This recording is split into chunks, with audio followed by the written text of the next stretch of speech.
Hello students, welcome to science class ninth by Gaurav sir. और हम पढ़ रहे हैं chapter is matter around us pure. और आज है हमारे चैप्टर का 11th lecture.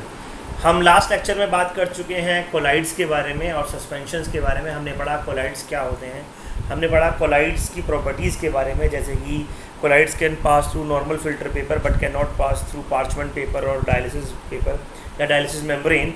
Collides particle size range between 1 nanometre to 100 nanometre. हमने ये भी पढ़ा कि जो कोलाइड्स होते हैं वो फिर भी क्वाइट स्टेबल होते हैं एज़ कम्पेयर टू सस्पेंशन, हालांकि थोड़े लेस स्टेबल होते हैं एज़ कम्पेयर टू सॉल्यूशन। हमने पढ़ा कोलाइड एक हेटेरोजेनस सॉल्यूशन है। और इसके बाद हम बात कर रहे थे टिंडल इफ़ेक्ट्स के बारे में। तो कल मैंने आपको बताया था कि टिंडल इफ़ेक्ट क्या होता है और टिंडल इफ़ेक्ट कैसे काम करता है। तो आइए बच्चों आगे समझते हैं। अब तो हमने जैसे कल बात की थी टिंडल इफ़ेक्ट के बारे में बच्चों, तो मैंने आपको बताया था कि when we pass light from any solution, जब हम किसी सोल्यूशन से लाइट को पास करते हैं, जब हम किसी सोल्यूशन से लाइट को पास करते हैं तो क्या होता है, तो लाइट पास करने पर लाइट का पाथ हमें सोल्यूशन के अंदर नज़र आ जाता है। लाइट का पाथ हमें सोल्यूशन के अंदर नज़र आ जाता है and that path is known as Tyndall effect. इस पाथ को हम क्या बोलते हैं, टिंडल इफ़ेक्ट बोलते हैं। टिंडल इफ़ेक्ट कोलाइड ही दिखाएंगे ऐसा नहीं है, आप और भी चीज़ें हैं जो दिखा सकती हैं। जैसे मैंने डस्ट पार्टिकल कहा था एयर में, वो भी एक तरह के कोलाइड ही एक तरीके से देखा जाए तो वो भी टिंडल इफ़ेक्ट दिखाते हैं। So the Tyndall effect can be notice when a beam of sunlight enter in a dark room through a small slit और in our homes. It is due to scattering of light by the dust particle. आप चाहो तो ये point लिख लीजिएगा notes में, क्योंकि point exam में आता है। The Tyndall effect can also be visible in, लिखेगा, can also be noticed when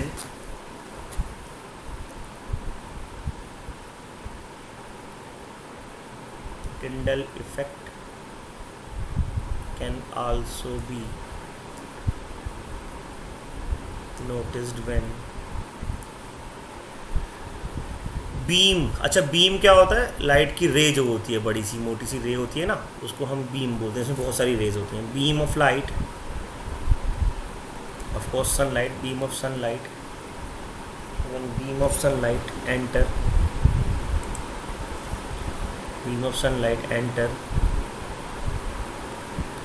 in a dark room through a small slit, dark room through a small slit, ठीक है जी।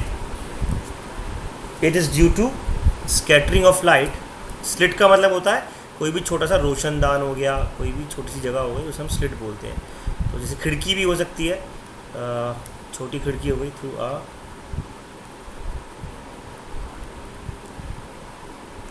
क्या हो गया,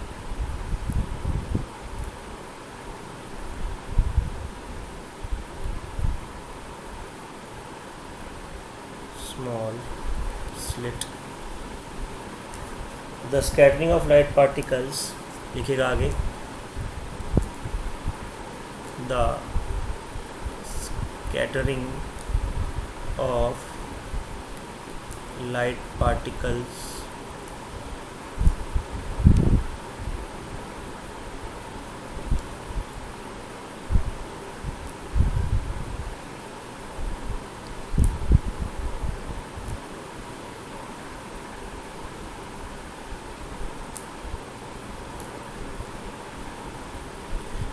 ये थोड़ा सा ना कमांड लेने में दिक्कत कर रहा है आज।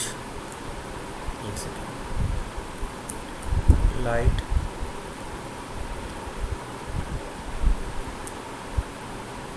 Bye dust particles,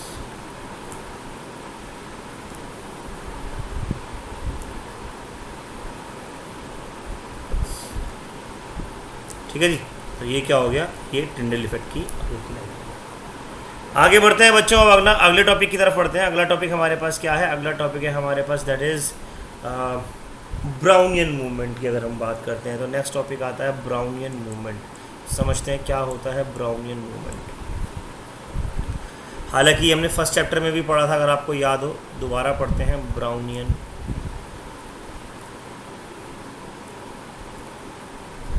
movement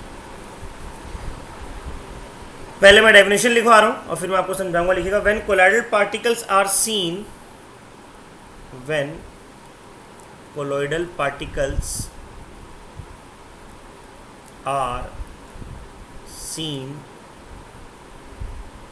under the ultra microscope. एक माइक्रोस्कोप होता है जिसका नाम होता है ultra microscope, under the ultra microscope. ये बेसिकली लाइट रेज को डिफर करने में जब माइक्रोस्कोप जो बनता है उसको हम अल्ट्रा माइक्रोस्कोप कहते हैं, ठीक है, under the ultra microscope.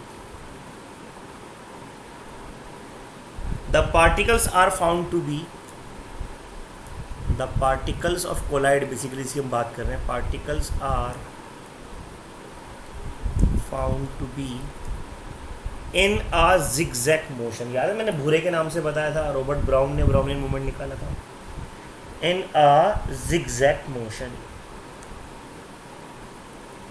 In a zigzag motion, तो उसको हम जिगजैग मोशन कहते हैं।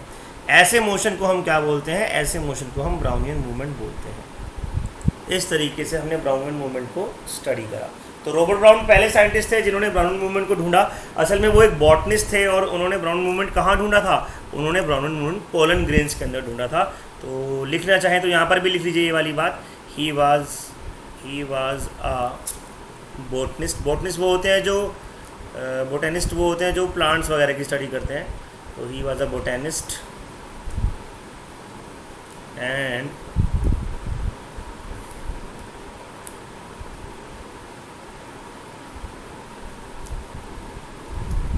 study these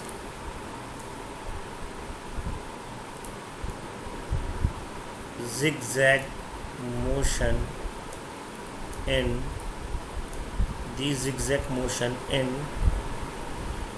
pollen grains of plant, pollen grains of flower basically, ठीक है जी। तो ये वहाँ पर हमने पढ़ा, चलेगा। तो ये हो गया भैया क्या, कोलाइड के बारे में कुछ बातें जो आपको समझनी है और याद रखनी है उनकी प्रॉपर्टीज़। तो देखते हैं, समझते हैं कि तीनों को एक बार दोबारा से रिवाइज करते हैं कैसे कैसे ये आया। सबसे पहले यहाँ पर देखिएगा तीनों आपके सामने लिखे हुए हैं, suspensions, colloids and true solutions, ठीक है। हमने पढ़ा सस्पेंशन का साइज़। सस्पेंशन का साइज़ यहाँ पर अलग अलग तरीके से लिखा हुआ है, तुम इसे चाहो तो काट के बस इतना लिख देना, क्या इट्स मोर देन, कितना, मोर देन 100 नैनोमीटर। और ये साइज़ मैंने आपको बताया था कि इतने से इतने के बीच में होगा, तो ये साइज़ इतने से इतने के बीच में होता ही है। फिर हमने यहाँ पर सॉल्यूशन का साइज़ पढ़ा था कि जो भी छोटा होता है 10 आर्मस्ट्रॉन्ग से या 1 नैनोमीटर से छोटा होता है, तो ये क्या होगा, ट्रू सॉल्यूशन। विजिबिलिटी की बात करें तो सस्पेंशन को नेकेड आई से देख सकते हैं, कोलाइड को अल्ट्रा माइक्रोस्कोप से देख सकते हैं, वरना नहीं देख सकते, और इसको तो हम माइक्रोस्कोप की मदद से भी नहीं देख सकते। फिर हमने बात करी सेपरेशन के बारे में, भी बात नहीं करी पर फिर भी हम इसको फ़िल्टर से, अगर फ़िल्टर की बात करें तो सस्पेंशन को फ़िल्टर करना पॉसिबल है। सर मेरा ओके, अरे कोई बात नहीं बेटा, इसने भी अब ठीक हो, आप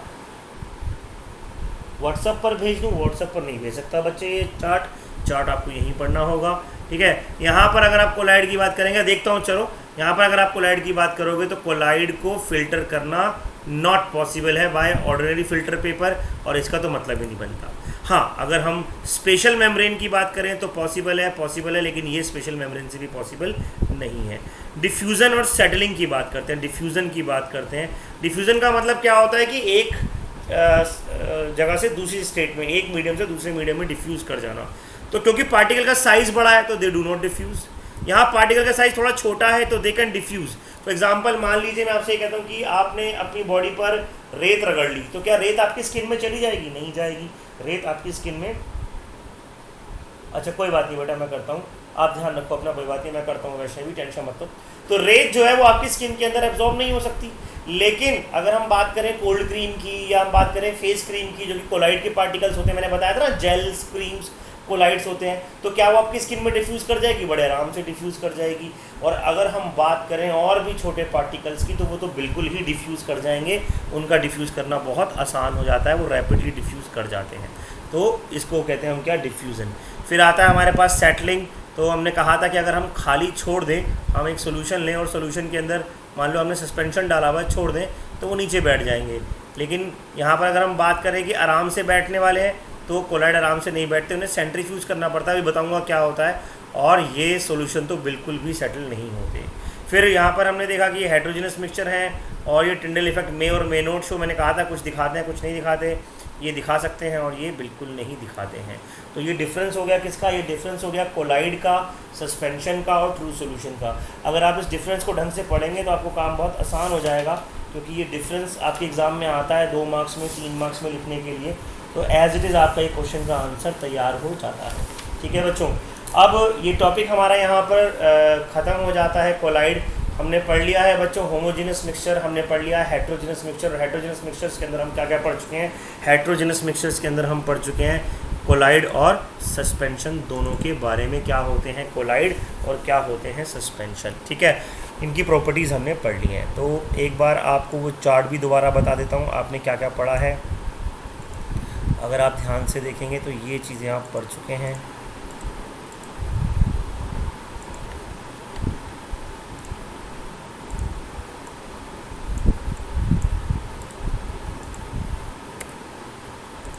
देखिएगा जी, एक बार इसको भी कॉपी करना चाहे तो कर सकते हैं। हमने अब तक क्या क्या पढ़ा, हमने पढ़ लिया इस चैप्टर के अंदर मैटर के बारे में। मैटर 2 तरह का होता है।